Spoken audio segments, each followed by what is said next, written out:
नमस्कार मित्रों, पुनिस एस्ट्रोलॉजी हिंदी के अगले वीडियो में आपका बहुत बहुत स्वागत है। सूर्य का गोचर कन्या राशि में होने वाला है सितंबर के मिड यानी कि सितंबर के तीसरे सप्ताह से सूर्य का गोचर कन्या राशि में होगा 4 हफ्तों के लिए।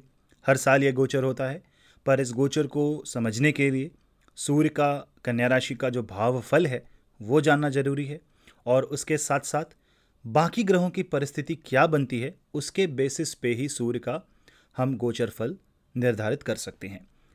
सूर्य जब कन्या राशि में जाते हैं तो वो कन्या राशि नेचुरल 6th हाउस है, काल पुरुष का 6ठा भाव है, और 6ठे भाव के होने के साथ साथ वो रोग के स्वामी हैं। रोग का भाव है डिस्प्यूट्स, शत्रु, लोन, इन सब को रूल करता है ये भाव। जब सूर्य यहाँ जाते हैं तो प्रकाश पुंज वहाँ जाते हैं, तो वो सारी कठिनाइयों की तरफ हमारे ध्यान को आकर्षित करने लगते हैं, क्योंकि जो चीज़ें हमें नहीं दिखती, जो शत्रु हमें नहीं दिखाई दे रहे, जो समस्याएं हमें नहीं दिखाई दे रही थी, वो प्रज्वलित हो जाती हैं, वो हमारे सामने उजागर हो जाती हैं, और हमारा कर्तव्य ये है कि हम उन समस्याओं की तरफ अपना ध्यान केंद्रित करें और उसके निवारण के लिए उपयुक्त कदम उठाएं। तो आइए इसी बारे में डिस्कस करते हैं, चर्चा करते हैं इस वीडियो में। इस वीडियो को अंत तक ज़रूर देखें ताकि आपको मिले पूरी जानकारी सूर्य की कन्या राशि के गोचर के बारे में। और इस वीडियो को लाइक, सब्सक्राइब और शेयर करना न भूलें। बेल आइकन ज़रूर दबाएं ताकि आपको मिलती रहे मेरे वीडियो की नोटिफिकेशंस। मुझे सोशल मीडिया प्लेटफॉर्म्स पे फेसबुक, ट्विटर और इंस्टाग्राम पे ज़रूर फॉलो करें, बहुत सारे वीडियोज़ IGTV के और अपडेट्स के लिए। अगर आपको मुझसे कंसल्टेशन लेनी है तो मुझे आप ईमेल कर सकते हैं। सारे ईमेल ID और सोशल मीडिया लिंक्स नीचे डिस्क्रिप्शन बॉक्स में दिए हुए हैं। चलिए शुरू करते हैं सूर्य का कन्या राशि का फल।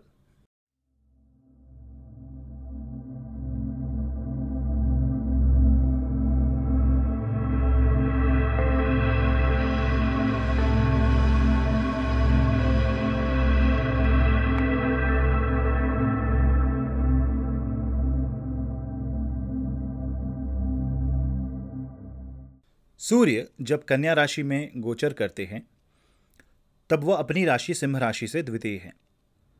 दूसरा जो भाव होता है वो रिसोर्सेस का भाव होता है, वो गुणों का भाव होता है, और वहाँ पे सूर्य 6ठे भाव में जा कर के अपनी रिसोर्सेस को जमा करते हैं। आपके ध्यान को एकाग्र करने की कोशिश करते हैं, आपके ध्यान को खींचने की कोशिश करते हैं लाइफ के उन पहलुओं के बारे में जहाँ से आपको समस्या आ रही है और शायद आपको वो पहलू दिख नहीं रहे। कन्या राशि बुध की राशि है, बुध वहाँ मौजूद हैं, बुध वहाँ पे उच्चस्थ अवस्था में बैठे हुए हैं, और सूर्य जब वहाँ जाते हैं तो पूर्णतया बुधादित्य योग का फॉर्मेशन होता है, और जो इंटेलेक्ट है, बुद्धिमता है, उसका विकास होता है।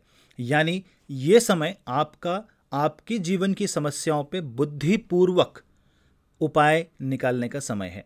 आपकी रिस्पॉन्सिबिलिटी है कि आप अपनी, जिसको बोलते हैं एलिफेंट इन द रूम, जो समस्या है जीवन में, जिसे आप अब तक नकार रहे थे, जिस पे आपकी दृष्टि नहीं पड़ रही थी, अब सूर्य उस स्थान को रोशनी दे देते हैं ताकि आप उसे सही मार्ग से, सही तरीके से उसको देख पाएं, उसको एड्रेस कर पाएं, उस समस्या का निवारण कर पाएं।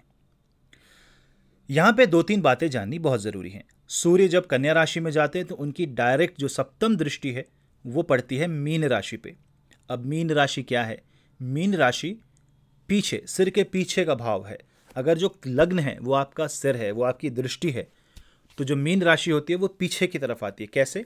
अगर हम मेष राशि में चलते हैं और हमें मीन राशि तक जाना है तो देखिए हमें पूरा 360 डिग्री का एक सर्कल बनाना पड़ेगा, और वो सर्कल बना के हम वापस आते हैं तो हम पीछे आते हैं मेष राशि के।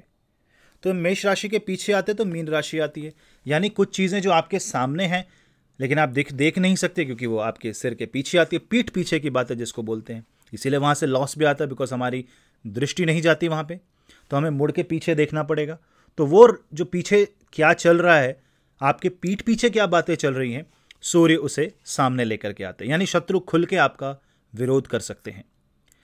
ये उन सब के लिए बहुत ज़्यादा मैटर करेगा अगर आपकी सूर्य की दशा, महादशा, अंतर्दशा, अगर आप सिंह राशि, कन्या राशि या मीन राशि के जातक हैं, या वो लग्न है आपका, या सूर्य आपका 6, 8, 12 भाव में है, या आपकी 6, 8, 12 की महादशा, अंतर्दशा चल रही, खासकर 6th लॉर्ड की महादशा, अंतर्दशा चल रही है, तो बाकियों को भी ये प्रभाव करेगा, पर थोड़े सॉफ्ट तरीके से करेगा, थोड़े आराम से करेगा, बहुत ज़्यादा कठिनाई नहीं देगा, लेकिन ध्यान आकर्षित ज़रूर करेगा कुछ ना कुछ इंसिडेंट के थ्रू, जो कि आपको यूजुअल लग सकता है। आपको लग सकता है तो रोज़ जैसे नियम से चलती है जीवन, वैसे ही रोज़मर्रा की ज़िंदगी में जैसे घटनाएं घटती वैसे ही हो रही है चीज़ें, पर वैसा नहीं है। यहाँ पे आपको ध्यान थोड़ा केंद्रित करने की आवश्यकता है।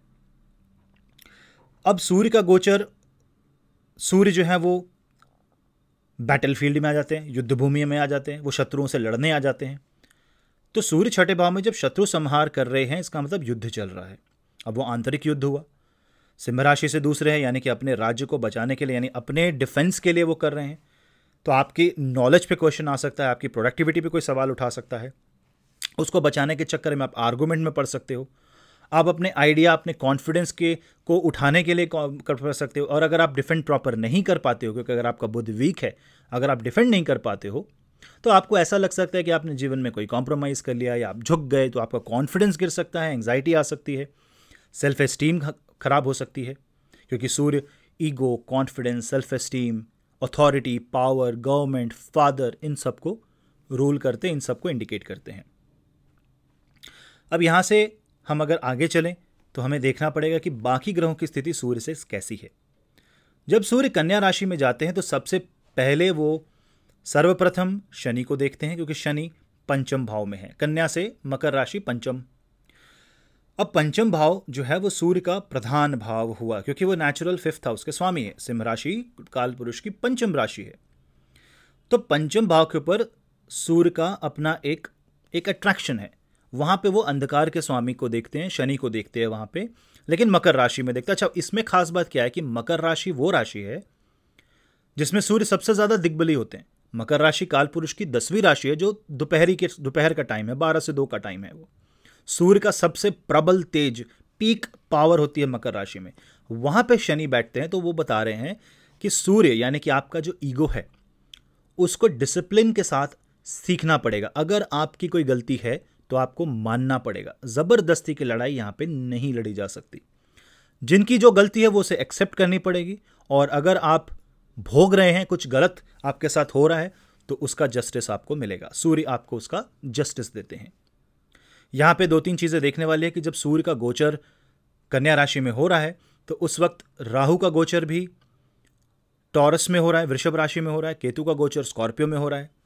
तो यानी राहु 10वें भाव से सूर्य से 9वें भाव में जा रहे हैं। तो डेफिनेटली सूर्य का बिलीफ सिस्टम, यानी आपकी आत्मा जिस चीज पे बहुत विश्वास करती है, उस पर राहु प्रहार करने की कोशिश कर सकते हैं। और यानी कि आपका जो बिलीफ सिस्टम है वो बदल सकता है। और ये तभी होता है जब इंसान कुछ गलत कार्य कर रहा होता है, उसे अपनी गलती का भान होता है और वो उसे एक्सेप्ट कर लेता है। वो समझ जाता है कि उसकी गलती हुई है, वो उस गलती को अगर एक्सेप्ट करता है तो पूरी कुंडली बहुत स्वतः ही पावरफुल हो जाती है। लेकिन अगर वो ईगो दिखाएगा, वो अड़ा रहेगा, वो एक जिसको कहते हैं ना कि गलत होने के बावजूद अगर वो उसे जस्टिफाई करता है, तो शनि और राहु दोनों केंद्र से मिलकर सूर्य को दबा सकते हैं। हाँ, for a brief moment of time, 15-20 दिनों के लिए बुध की वजह से सूर्य प्रबल हो सकते हैं, लेकिन अगली जो राशि सूर्य की है वो नीचस्थ राशि है। तो और सबसे बड़ी बात क्या है कि तुला राशि में शनि की 10वीं दृष्टि पड़ रही है, तो एस्केप तो है ही नहीं, बच तो सकते ही नहीं यहाँ पे। तो इससे सबसे बेस्ट क्या है, जहाँ गलती वहाँ मान लो, जहाँ अपना अथॉरिटी दिखानी वहाँ दिखाओ, जहाँ नहीं दिखानी वहाँ मत दिखाओ, जहाँ झुकना है वहाँ झुक जाओ, और जहाँ अपने आप को, अपनी आत्मसम्मान की रक्षा करनी है वहाँ आत्मसम्मान की रक्षा करो। यह जजमेंट आपका होगा और आपकी इस जजमेंट के हिसाब से आपका भविष्य निर्माण होगा। इसके साथ साथ सूर्य जो है वो आपके अंदर जो अग्नि है उसे बढ़ाते हैं, तो गुस्सा बढ़ सकता है। क्रोध से आप चीज़ों को खत्म करने की कोशिश कर सकते हो, बिल्कुल ना करें। रोग की तरफ ध्यान दें, बॉडी को हेल्दी बनाने की कोशिश करें। बॉडी को कोशिश करें कि आप सूर्य नमस्कार करके आप उसे और ज़्यादा पॉजिटिव करें। यहाँ पे घर में दिया ज़रूर जलाएं। भगवान के समक्ष घी का दिया जलाने से सूर्य की इस गोचर में बहुत लाभ मिलेगा। मंगल की भी अगर बात करें तो यहाँ पे एक और चीज़ हो रही है कि मंगल वक्री हो रहे हैं सूर्य के गोचर के ठीक पहले। और वक्री कहाँ हो रहे हैं? मेष राशि में हो रहे हैं। और मेष राशि कहाँ है? सूर्य से अष्टम। यानी सूर्य के मृत्यु स्थान पे सूर्य का ही सेनापति बैठा है वक्री होकर के, यानी सूर्य को मृत्यु से भी वापस लाने की कैपेसिटी। यानी कि देखिए, ग्रह तो आपको पूरी अपॉर्चुनिटी दे रहे हैं कि भाई अगर आप सही हो तो, अगर आपकी नीयत अच्छी है और आपने अगर सही कर्म करते हुए सही दिशा से बिना अननेसेसरी गुस्सा किए, अगर बाय द बुक, फिर से रिपीट कर रहा हूं, by the book and with in law, यानी कि नियम का पालन करते हुए, धर्म का पालन करते हुए, सारे नियम कानून बिना उल्लंघन किए जब आप अपना प्रोटेस्ट रजिस्टर करते हैं, जब आप अपनी बात को रखते हैं, जब आप गलती मानते हैं, चाहे वो पॉजिटिव हो या नेगेटिव, ग्रह उसका निर्णय करते हैं कि आपके कर्तव्य आपने पूरे किए कि नहीं किए, आपने सही मार्ग, उचित मार्ग लिया कि नहीं लिया। अगर वो उचित होगा तो आपको उसका फल अवश्य मिलेगा, वरना फिर आपको ये लगेगा कि बहुत अनकंफर्टेबल हो गया है, बहुत नेगेटिव जा रहा है, तो बहुत ही नकारात्मक सी एक ऊर्जा डेवलप हो जाएगी जिसका कोई सीमा नहीं होगी। बिकॉज वो कन्या, फिर तुला, फिर वृश्चिक, तो ये घूमते रहेंगे 2-3 महीने के लिए, प्रॉब्लम आ जाएगी। तो कॉन्फिडेंस में कमी आती है, फिर काम करने का मन नहीं करेगा, करियर में इश्यूज आने लगेंगे, हेल्थ में इश्यूज आने लगेंगे, आपकी अचानक से एक इच्छा शक्ति की मर जाएगी आपकी कुछ भी करने की।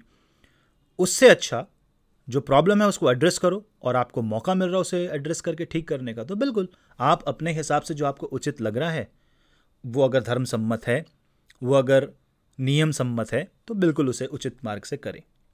इससे आपको बहुत फ़ायदा मिलेगा। हाँ, एक आपको उपाय दे सकता हूँ कि अगर आपकी दृष्टि अच्छी है, अगर आपको चश्मा नहीं लगा है, तो आप एक मोमबत्ती की लौ पे या दिए की लौ पे 30 सेकेंड्स के लिए त्राटक कर सकते हैं।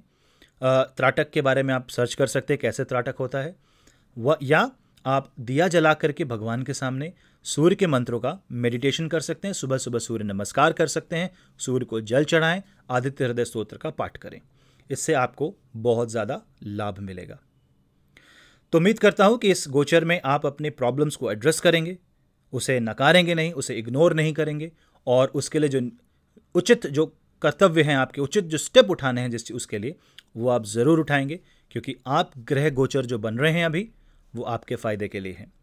गुरु भी मार्गी हो रहे हैं और केतु से मुक्त हो रहे हैं। कहाँ हो रहे हैं? सूर्य से चतुर्थ, यानी कि सेटिस्फैक्शन मिलेगा आपको आपके कर्मों से। अगर आपने सही तरीके से कर्म किए तो आपको काफ़ी सेटिस्फाइड फील होगा, आपको लगेगा नहीं, मेरे कर्म उचित हैं, मैंने जो किया सही किया। यहाँ पे बस एक चीज़ का ध्यान रखना है, कहीं ऐसा ना हो कि गलत कर्म करके भी आप ये सोचो कि मैंने सही किया। तो बहुत सोच समझ के, इसीलिए बुध भी आए हुए हैं सूर्य के साथ, बुधादित्य योग बन रहा है। बुद्धि का उपयोग इमोशंस से ज़्यादा लगाना होगा यहाँ पे, थोड़ा इंटेलिजेंट बन के, स्मार्ट बन के रहना पड़ेगा, ताकि कहाँ पे क्या हो रहा है स्मार्टली समझ में आ जाए। अगर रिप्लाई देना सही तो आप रिप्लाई दो, नहीं देना सही मत दो, वो बात की बात है। वो कैसे हैंडल करना है सिचुएशन, वो आपके ऊपर है, लेकिन मौका ग्रह पूरा दे रहे हैं। चलिए, इसी के साथ इस वीडियो को अंत करता हूँ। मिलता हूँ आपसे अगले वीडियो में। इस तरह के बहुत सारे वीडियोस आते रहेंगे। आप लाइक, सब्सक्राइब और शेयर ज़रूर करें, और बेल आइकन ज़रूर दबाएं ताकि आपको मिलती रहे नोटिफिकेशन। ज़रूर मुझे इंस्टाग्राम पे भी इस वीडियो को देखना है या फेसबुक में देखना है तो आप ज़रूर देख सकते हैं। मिलता हूँ ऐसे ही आपसे अगले वीडियो में। तब तक के लिए मैं आपका होस्ट पुनीत, नमस्ते।